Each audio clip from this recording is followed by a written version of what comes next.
So who recently has been appointed as the chairman and the MD of Power Grid Corporation of India Limited?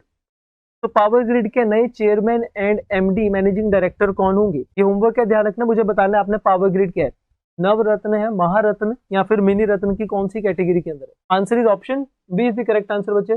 बुरा वंशी रामा मोहन जी जो है जिन्हें बनाया गया latest MD and chairman of power grid. Book हमारे पास है god's own empire and it is written by Marthanda Varma ji के ऊपर ये बुक है। ट्रेवनकोर के किंग थे मार्तंड वर्मा, बहुत इंपॉर्टेंट, और ये लिखी गई है by option D is the correct answer रघुपलत और Pushpa पलत।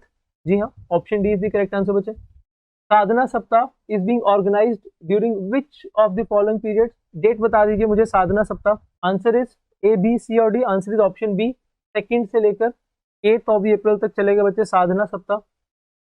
Next, consider the following statements regarding the insolvency and bankruptcy code amendment bill 2026। So it introduces creditor initiated insolvency resolution. So the National Company Law Tribunal, that is NCLT, is required to admit corporate insolvency resolution process cases within 100 days if default is established. It sets the timeline of 180 days for completion of the liquidation and extendable up to 90 days. और आप बताएंगे कौन सी statement यहाँ पर correct है।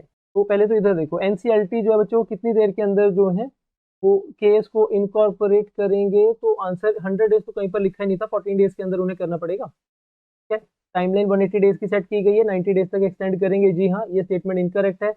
Creditor initiated insolvency resolution process introduce किया गया। जी हाँ, इसमें बच्चे मतलब क्रेडिटर जो है वो खुद भी वो बोलेंगे कि छोड़ो, हम किसके पास नहीं जाते, कोर्ट के पास नहीं जाते, या बैंक में आपस में बैठकर खुद ही डिस्कस कर लेते हैं और आउट ऑफ द कोर्ट ही जो है वो डिस्कशंस करके रिजॉल्व कर लेते हैं। ठीक है, तो ये भी स्टेटमेंट करेक्ट है, ये इनकरेक्ट है। तो आंसर जो बनेगा आपका option C, 1 and 3 statement is incorrect. So 1 and 3 statement is correct. Next, we have the question of the day. GLP-1 receptor agonist primarily act by increasing glucose production in the liver, stimulating insulin secretion and reducing the glucagon levels, destroying the pancreatic beta cells, increasing the fat absorption. तो DLP जो हमारे पास GLP-1 drugs जो है वो करती है क्या actually, ये आप मुझे बताएंगे A, B, C और D। ठीक है, डायबिटीज के लिए और वेट लॉस के लिए जो है वो हम यूज करते हैं GLP-1 ड्रग्स को।